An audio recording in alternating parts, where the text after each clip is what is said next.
আসসালামু আলাইকুম ভিউয়ার্স, আজকে আমরা অষ্টম শ্রেণীর ডিজিটাল প্রযুক্তি বইয়ের 130 এবং 131 পৃষ্ঠার যে ছকগুলো রয়েছে সেই ছকের আমরা নমুনা সমাধান দেখে নিব। আর এই ছকগুলো কিন্তু সেশন একের পূর্ববর্তী ছকগুলোর উপরেও কিন্তু আলাদা আরেকটি ভিডিও রয়েছে, সেটা হচ্ছে পার্ট 1 ভিডিও আর এটা হচ্ছে পার্ট 2 ভিডিও। তো আজকে আমরা 130 এবং 31 পৃষ্ঠার ছকের সমাধানগুলো দেখে নেব।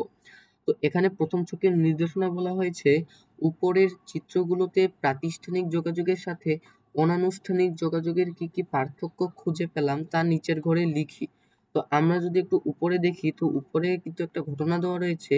প্রথমে যে ঘটনাটা, এই দুইটি ঘটনা হচ্ছে অনানুষ্ঠানিক যোগাযোগের আর এটা কিন্তু হচ্ছে প্রাতিষ্ঠানিক যোগাযোগের।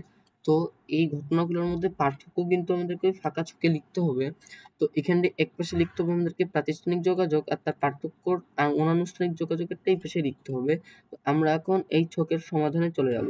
আর আপনারা যারা এখনো আমাদের এই চ্যানেলটি সাবস্ক্রাইব করেননি, দয়া করে সাবস্ক্রাইব করে দিবেন এবং নোটিফিকেশন অল করে দিবেন, যাতে আমাদের আপলোড করা পরবর্তী ভিডিওগুলো আপনারা প্রথমেই পেয়ে যান। আমরা সমাধানে চলে আসলাম। তো আমরাও ঠিক একই রকম ভাবে এক পাশে দিয়ে দিয়েছি প্রাতিষ্ঠানিক যোগাযোগ আর আরেক পাশে দিয়ে দিয়েছি অনানুষ্ঠানিক যোগাযোগ। তো প্রথমেই আমি দিয়ে দিয়েছি, এটি একটি আনুষ্ঠানিক যোগাযোগ যেখানে ভাষা শিষ্টাচারপূর্ণ রূপ ব্যবহৃত হয়েছে। আর অনানুষ্ঠানিক যোগাযোগের ক্ষেত্রে এটি অনানুষ্ঠানিক যোগাযোগের উদাহরণ, যেখানে ভাষা অনেকটাই ব্যক্তিগত এবং বন্ধুত্বপূর্ণ। ২ নম্বরে শুদ্ধ ভাষার প্রয়োগ হয়েছে প্রাতিষ্ঠানিক যোগাযোগে, আবার অনানুষ্ঠানিক যোগাযোগে অপ্রচলিত এবং সহজ ভাষা ব্যবহৃত হয়েছে। তারপরে ৩ নম্বরে প্রাতিষ্ঠানিক যোগাযোগে নির্দিষ্ট বিন্যাস ও কাঠামো অনুসরণ করা হয়েছে। অনানুষ্ঠানিক যোগাযোগে কিন্তু কোনো কাঠামো ব্যবহার করা হয়নি, এটা হচ্ছে কাঠামোবিহীন।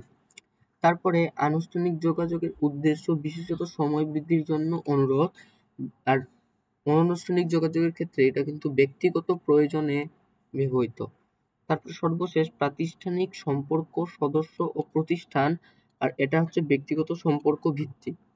তো এখান থেকে কিন্তু আমরা প্রথম ছকটির সমাধান দেখে নিলাম। তো এবারে আমরা পরবর্তী ছকের সমাধান দেখে নিব।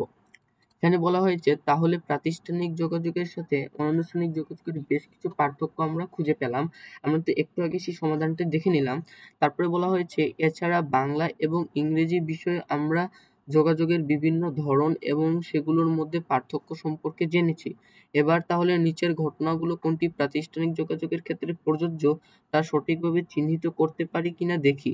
সঠিকভাবে চিহ্নিত করতে পারলে আমরা প্রাতিষ্ঠানিক যোগাযোগের আরো কিছু বৈশিষ্ট্য সম্পর্কে জেনে যাব। তো এখানে বিশেষত কয়েকটা ঘটনা দেওয়া রয়েছে, এই ঘটনাগুলো সঠিকভাবে প্রাতিষ্ঠানিক যোগাযোগের বৈশিষ্ট্যটা পালন করেই কিনা। যদি পালন করে তাহলে আমরা দিব প্রযোজ্য, আর যদি পালন না করে তাহলে আমরা দিব প্রযোজ্য না। তো আমরা এখন এই ফাঁকা অংশেরও সমাধানে চলে যাব। আর আপনারা যারা এখনো আমাদের এই চ্যানেলটি সাবস্ক্রাইব করেননি, দয়া করে সাবস্ক্রাইব করে দিবেন এবং নোটিফিকেশন অল করে দিবেন, যাতে আমাদের আপলোড করা পরবর্তী ভিডিওগুলো আপনারা প্রথমেই পেয়ে যান। তো আমরা সমাধানে চলে আসলাম। তো এখানটা আমি দিয়ে দিয়েছি ছকের মতনই ঘটনা, আর এপাশে দিয়ে দিয়েছি প্রাতিষ্ঠানিক যোগাযোগের ক্ষেত্রে প্রযোজ্য কি না।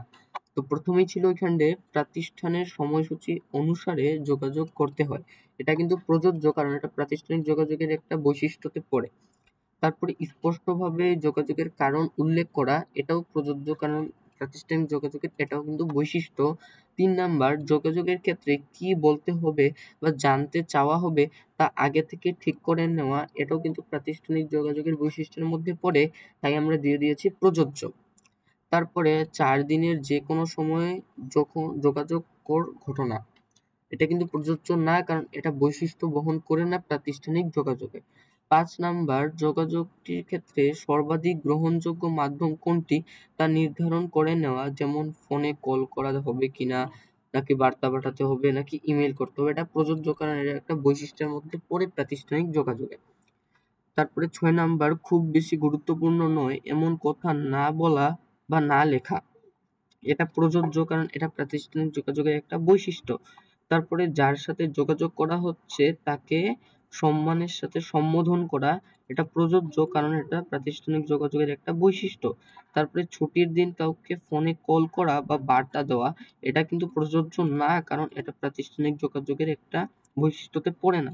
বার্তার সাথে বিভিন্ন ধরনের চিহ্ন বা ইমোজি ব্যবহার করা, এটা কিন্তু প্রযোজ্য না কারণ এটা হচ্ছে তোমার অনানুষ্ঠানিক যোগাযোগের উদাহরণ। তারপরে আরও কিছু রয়েছে, তো আমরা সেগুলোও দেখে নেব। এখানে বলা হয়েছে ইংরেজি অক্ষরে বাংলা লেখা, যেমন আমার একটি সাহায্য প্রয়োজন, এটা প্রযোজ্য না, কারণ এটা কিন্তু অনানুষ্ঠানিক যোগাযোগের একটা উদাহরণ।